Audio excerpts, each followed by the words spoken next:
ไปหากเรือใหญ่ยามนางน้อยผู้โสภา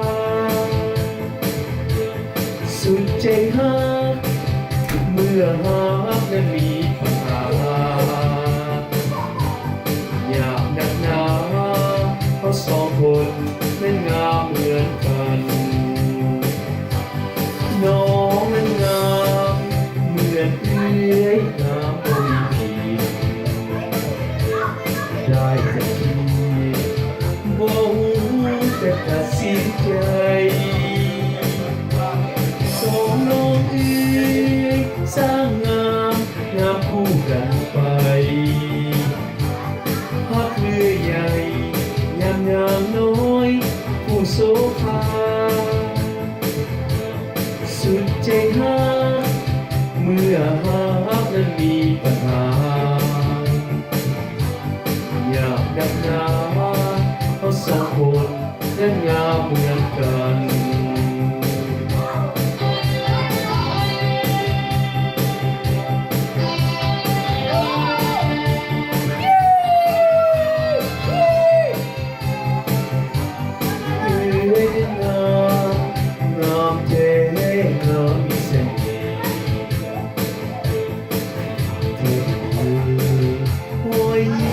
ก็หวานจากใจสองน้องเอื้อยสร้างงามงามคู่กันไปฮักเอื้อยใหญ่ยามนางน้อยผู้โสภาสุดใจฮัก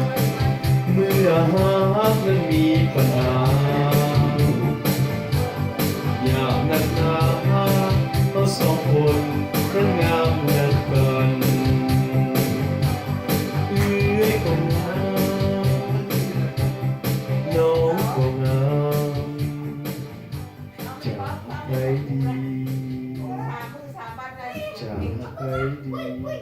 ดี